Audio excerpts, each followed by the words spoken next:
Ladies and gentlefish, today we are taking a look at how America killed its own birth rate.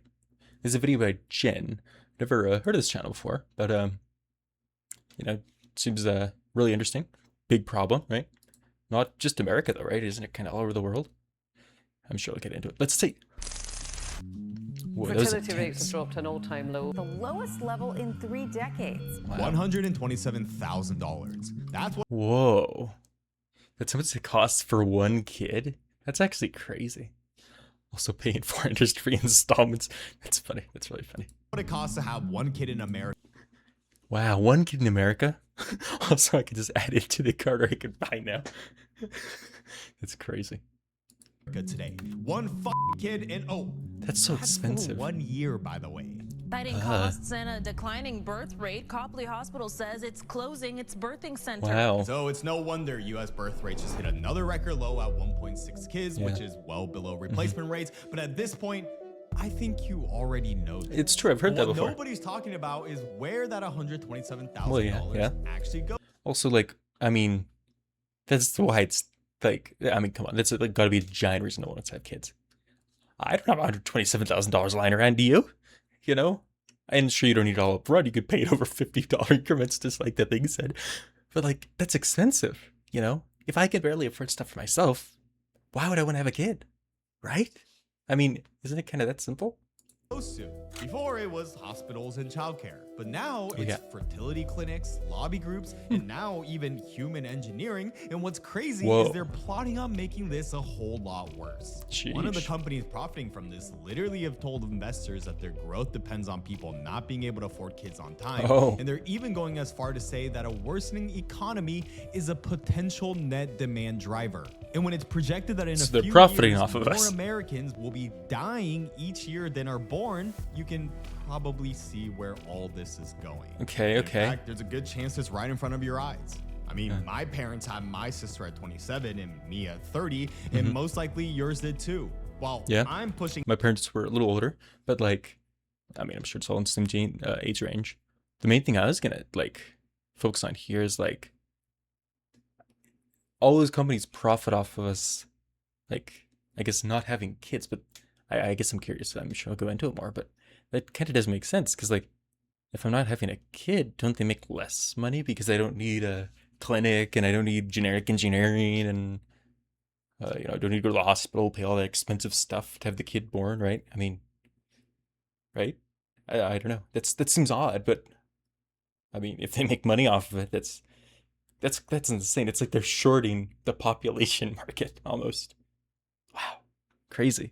30 now, and my girlfriend and I are still trying to figure out how to make it all work. Exactly. So even though I covered this before, what I found this time made me realize I had to make this video. Because the last time birth rates dropped this hard was the Great Depression, and back then Whoa. the government actually managed to fix it. So the good news is I didn't the know that. fix exists, but I'll show you why no one wants to use it. Because it makes the companies Who make less profits money, from right? it staying broken, and what it's already costing all of us. Amazing intro. That was incredible. Nice job, Jen. Jen G-E-N.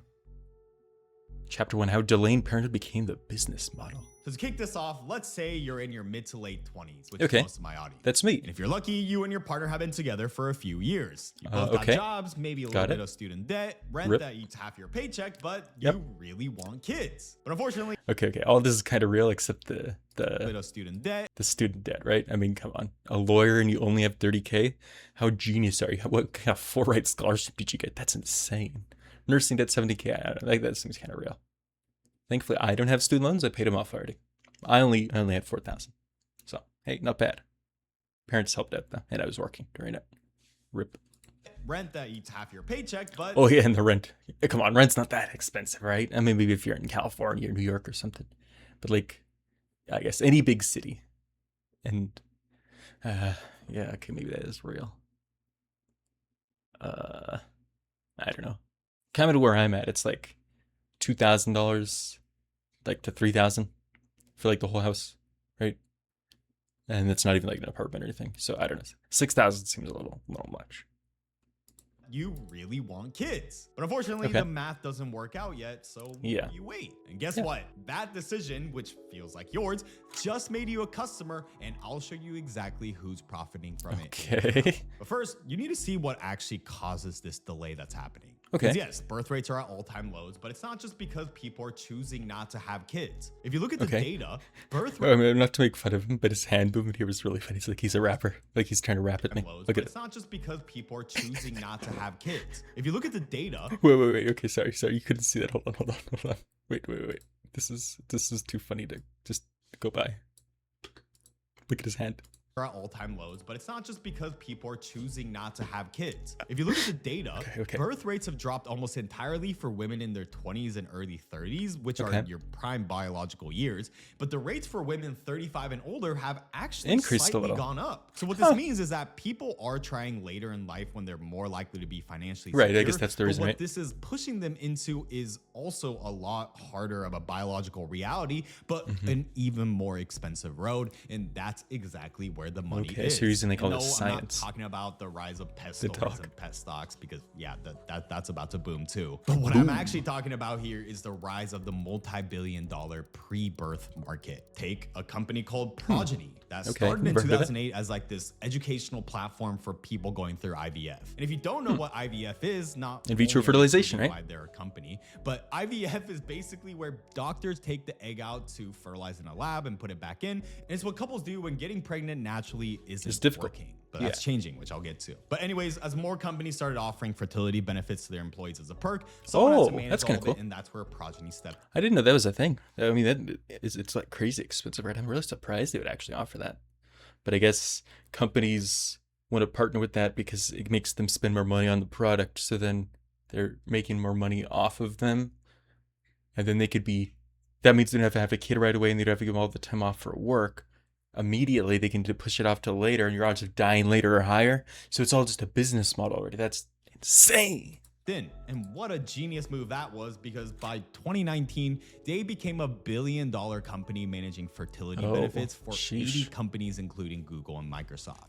Wow. This will be important in a bit. So Okay. now you might be thinking, how did they grow so fast? Well, it's because they saw the writing on the wall. When Progeny filed to go public, they told investors that they barely scratched the addressable market. And they were confident in this because when they looked at their data, they knew that the infertility problem was only going to get worse. And the Wow. worse it gets, Okay, that's the smart. more room that they have to grow. But it wasn't just the data. Another thing was on their side too. An investor analysis called Delayed Parenthood, a demographic Parenthood. tailwind for the stock in a worsening economy, potential net demand drivers. What this means is they knew that a worse economy means more people can't afford kids, and the more they Then they delay, have to delay the it. more Yep. people Okay, will okay. need fertility treatment. But I'm not just picking on Progeny. They just filled the demand that was there. Fertility startups are now raising double the VC money that they raised 2 years earlier. And this is one of Wow. the fastest growing sectors in all of healthcare. And they know it's going to grow because the problem is only getting worse. And they know that no one is going to solve it. That's Because the crazy. business model only works if people can't afford to have kids at 26. But Mm-hmm. I know what most of you are thinking. If you're 85% of my audience that are men, who gives a damn if women have to pay that much? It's not my problem. Okay, that's really funny. Also, him pointing at that is hilarious. Like, I mean, he's right here too. But I mean, it is a bigger societal problem, right? And then if you actually do want kids, it is a problem too. And fair enough, considering that probably only 10% of that 85% actually gets girls. There you But go. What I'm about to show you is how this bill is going to impact That's a true statistic, by the way, right? The top 10% of like guys get like 90% of all women. It's insane, crazy. everyone, whether you're the one having kids or not. Because the same system that are profiting from the delay will start monetizing the child the second that they're online. And most email services that call themselves free are really just collecting everything, every habit, every search, and Okay, every true. click. So we were born into the system and never got a choice, but the next generation still can. And since they're too young to make these decisions Is this an themselves, ad? someone has to make it for them. That's why today's sponsor, Okay. Proton Mail, matters. Sorry, I've actually used that before. I'm not gonna lie. Proton Mail is actually pretty solid. I'd use it for some random obscure college class I did, but I don't know. It's not. I just use Gmail, to be honest with you. But cool, good actual email service there. Entire industry was built on people not being able to afford kids on time. But now what I want to walk you through is what it actually costs to get pregnant, have the baby, and raise it in this beautiful country. And to show you what I mean, let's go back to that couple. And actually, you know what? Let's use myself and my girlfriend Sophia, who I've been with for 3 years, and you'll see exactly. Let's see from each and every single step. Okay. So wait, he actually did this, or is this just an experiment? Like theoretically. Let's face it. Oh, most of us sorry have never guys. set foot on- I still didn't buy the ad blocker yet. I still haven't afforded YouTube Premium. I'm sorry guys. Sorry. If anybody actually see this, who saw the last video, sorry. So let's say a few years ago, Sophia and I started talking about kids. Kids. We both agreed that we wanted them, but it was a plan for sometime the in future. the future while we build our careers. 8 years out. The company she worked for offered to cover up to $20,000 in egg freezing. Ooh, and at first, we 20K? weren't even considering this because I think we have time. But then we thought about it, and it's like, why not? That's how they get you, though. They give you here's you know, like every company does little deals like this. They give you some discount off the thing. You still end up spending a whole bunch more than it is, and the discount's just a way to get you to actually buy the product because you wouldn't have done it otherwise, right? That's yeah, they do that. It'll buy us time and save us money. True, and we true. even knew one of our friends who did the same. So it felt like a smart move, but remember, that delay is the business model now. This is how it's increasingly starting. Wow. 2014, Apple and Facebook. I'm not gonna lie, you know, I've actually thought about that before, right? Like, man, is this something I would end up having to do in the future? You know, and yeah, I mean, that's too expensive. Like, I don't have that kind of money. I don't know, and I don't know if you do. You know what I mean? My work isn't offered for free, so yeah, no, I don't have $20,000. If I did, I wouldn't spend it on that. I'm gonna be honest. Were the first major employers to offer egg freezing as a benefit, and it was framed as empowering women. I'm pausing a lot, but it is funny to me how people pronounce egg and egg. Isn't that weird? Like, it's not that's not an A. There's an A and that's an E. Egg, not egg.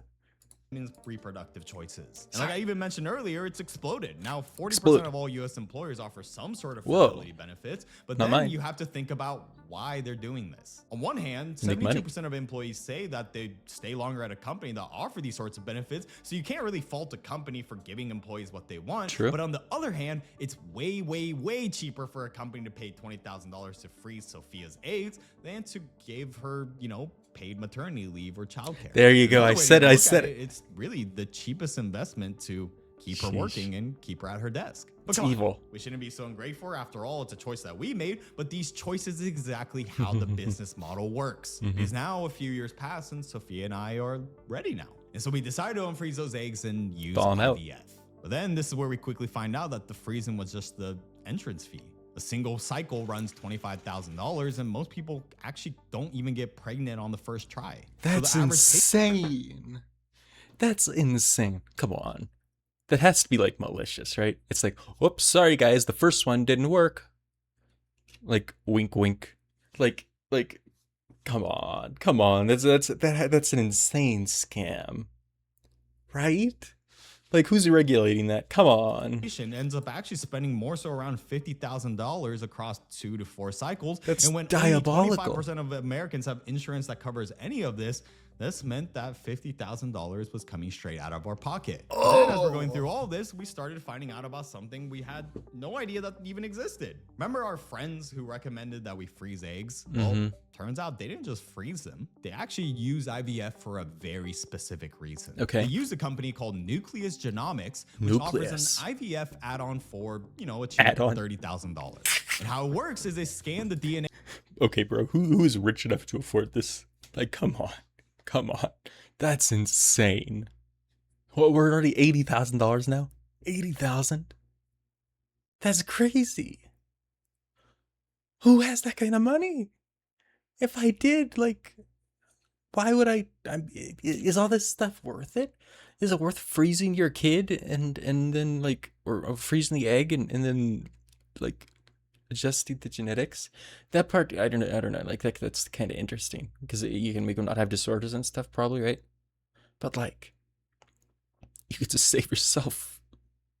I mean, but I guess if you have trouble getting pregnant, then I guess you need it. Otherwise, you can't do it. And it makes me think: because there's all the connections with like food and microplastics and stuff that like affect fertility rates. So it's like they engineered this problem. Maybe even like you could go a step further. Maybe that's conspiracy level, but you know what I mean? That's crazy. Of both parents plus up to 20 embryos across over 2,000 traits, everything from Wow. eye color and intelligence to disorders like depression and bipolar. And then That's you basically crazy. get a menu where you can sort, compare, and choose which baby that you want. You're literally controlling rolls in like a video game. Like you're increasing your chance to roll crit, and except it's like the eye color or it's the I don't know, the IQ. They can adjust the IQ. That's insane. Alzheimer's, autism, anxiety. I mean, like if you could pay $30,000 to have your kid, 10 points IQ smarter, of course you're gonna do that. But like, just imagine the monopoly rich people can have now. It's not RNG anymore. You can increase your stats by paying money. Bro, the world's cooked. And at first, too, Sophia and I had 100% sounded like eugenics and human engineering. But once our friends showed us their results and explained how they were able to screen out a genetic disorder that runs in their family, it stopped sounding so dystopian and started sounding like, why wouldn't we do this if we could? So screw it. We dropped the $30,000 and we decided to make the super baby of our dreams. Super baby. So since she's Brazilian and I'm Japanese, we had a plan for this super baby. We're going to name it Lamarcus de Sandro Kimura. We'll have my eye shape, Sophia's eye color, my height, and my intelligence, of course, her nose, and both of our ADHD to become the most racially ambiguous super baby that the world has ever seen. Perfect. So of course, I'm taking the piss here in this theoretical example, but it's not just a joke. Because in reality, this industry is growing rapidly because they made it so appealing that now a growing number of couples who could get pregnant naturally are choosing IVF specifically to be able to access the screening. So you can see now how every step of the pregnancy is increasingly getting monetized through this illusion of choice. But with that said, Sophia's pregnant, but now we need to actually have the baby. Okay. And this is where it really starts getting a bit darker because a vaginal delivery with pre and postnatal care in the US costs around $15,000, but for a C-section that jumps to $30,000. Okay, that's crazy. It's 30 for a C. Like, okay, like just think about this. Say you didn't do all the fancy stuff, right? Say you're just a normal poor person. It's still 15,000. It's still 28,000. Did he say that's out of pocket or is that with insurance? Natal care in the US costs around $50,000, getting a bit darker because a vaginal delivery with pre and postnatal care in the postpartum health spending among employer health. I'm dyslexic, guys. I'm sorry, I can't read. Among employer health plan enrollees varies by the type of delivery. Cause pregnancy resulting in vaginal is average. Oh, okay, 2,000 out of pocket. Got it. 3,000 for the C-section. That's not as bad. That's still annoying, but it's not as bad. Like, why is it so expensive to have a kid? And also, I'm curious, how much expensive was this, 20 years ago when, like, like our parents and stuff were having kids? Was it still this much? I don't know. It probably wasn't. It was probably like $50 back then or something, the doctor, it's free, The US costs around $15,000, but for a C-section that jumps to $30,000. That's actually not even the point here. What I found is that 1 in 3 US births today are C-sections, even though the World Health Organization says that the ideal range should be around 10 to 15%. So why is this happening? Well, I'm sure you can guess, but it's because C-sections make nearly double a vaginal delivery. There's no way that's why they're doing it. Come on. There's no way. Is business really infiltrated the healthcare system that bad? That's insane. Delivery, but not only that, it takes about 45 minutes compared to a vaginal birth that can sometimes take hours or days. It's not just some Wow, I mean, I guess that makes sense. A national study found that hospitals with higher profits per C-section were significantly more likely, like by a 5-fold difference, to perform them regardless of the mother's risk level. And guess which kind of hospital we ended up at? So that's fine as long as Sophia's going to be safe, right? Well, turns out even though we pay more than anywhere, US has the worst maternal mortality rate of any developed country, and over 80% of those deaths were preventable. 80% of the deaths were preventable, excuse me? We're literally killing mothers? What? That's insane. Is that because of the C-section, or is that just overall? I guess it's overall. Developed country, and over 80% of those deaths were preventable. Let's be Wow. grateful, thank God, because the baby's here. But Sophia better get her ass back to work. Because the Yeah, you need US to is the pay only for that. developed nation on earth with 0 guaranteed paid maternity leave, whereas every other comparable country offers at least That's 14 awful. weeks. But it's not because That's we're awful. all raging workaholics with no family values. Well, kind of. But the thing is, 82% of Americans want this paid maternity leave, so why don't we have it? Well, it like I doesn't said make money. earlier, it's a lot more beneficial for companies Yep. to pay for egg freezing and keep Sophia at her job. 'Cause they make more money. Well, also a big part of it is lobbying, because the formula milk Ugh, industry has this spent is disgusting. millions lobbying against paid maternity leave. And why they lobby against it is because paid leave makes breastfeeding possible, and breastfeeding cuts into their $55 billion global business. So now you can start seeing the systems. This is awful, right? We can all agree this is awful, right? Right?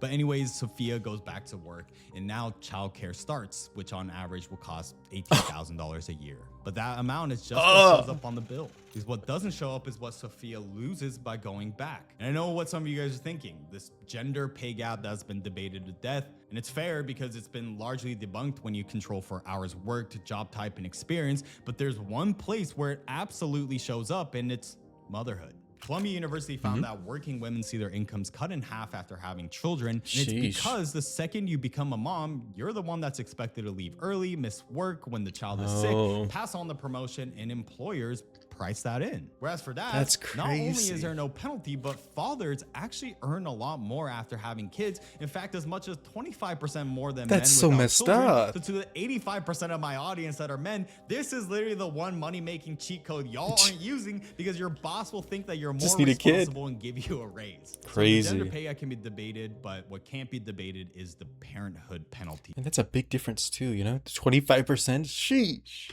So the gender pay gap can be debated, but what can't be debated is the parenthood penalty. But just like that, that's $127,000 in year one. And all that money goes to every single person in that chain.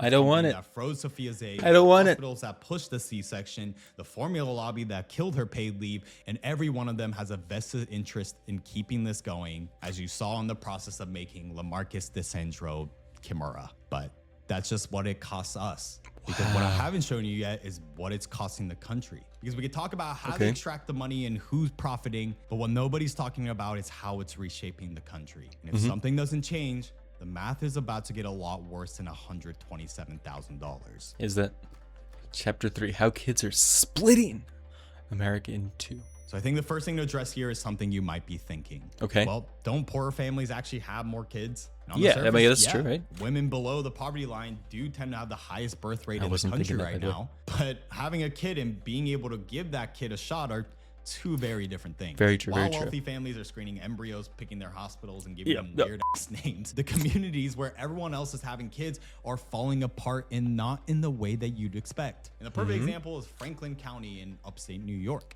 Okay. It's not just some ghost town with no economy or opportunities. In fact, unemployment is only 3.8%. But Okay. young people keep It's pretty leaving normal, because right? there's not much reason to stay. And the ones who do Fair. aren't having enough kids. So over the last few years, population has dropped 10%, and the local hospital stopped delivering babies entirely. Wow. And that's exactly what makes this birth That's rate crazy. decline so serious. Because a dying economy is I mean, certainly you can still do it at the emergency room, right? I mean, maybe they'll bust you out to some other hospital, but right, come on.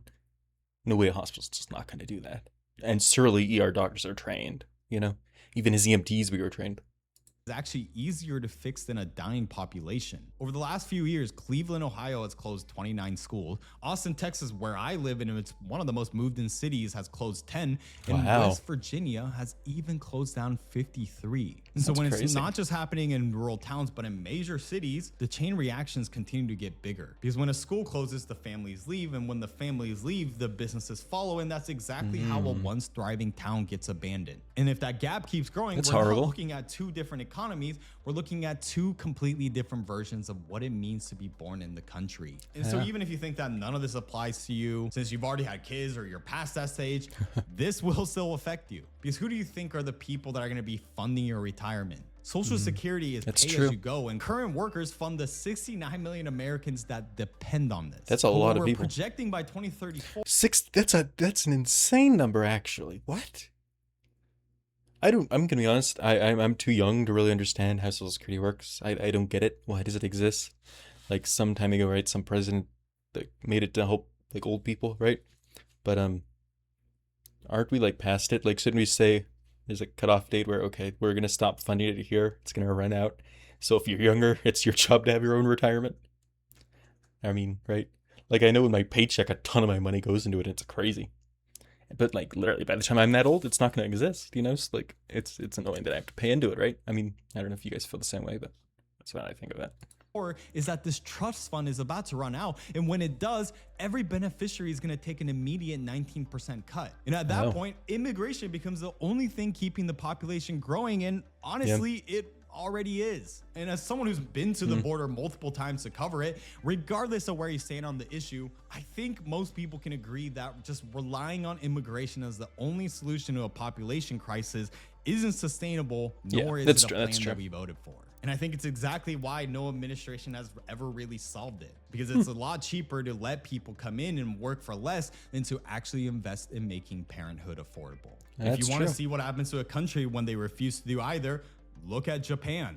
They didn't make it easier for young people to have kids, and they barely let anyone in, and GDP growth has now stalled for the last 30 years. 30 years, that's crazy. Kids, as Americans, we care about the economy. And right now, the two paths are making parenthood affordable or dependent on immigration. And right now, I don't think neither one is being solved. But with all that said, the good news is that we've actually fixed this before.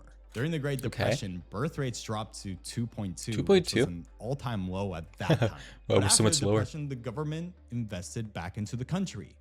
Jobs and housing and wages, and the GI Bill alone gave 8 million veterans free college and zero. Okay, but come on, let's be real. They're not going to do that. So when are they going to give us free stuff like that? You know, we're not going to get free college, so we're not going to get cheaper housing. I mean, we're not even going to get jobs, right? They're cutting jobs.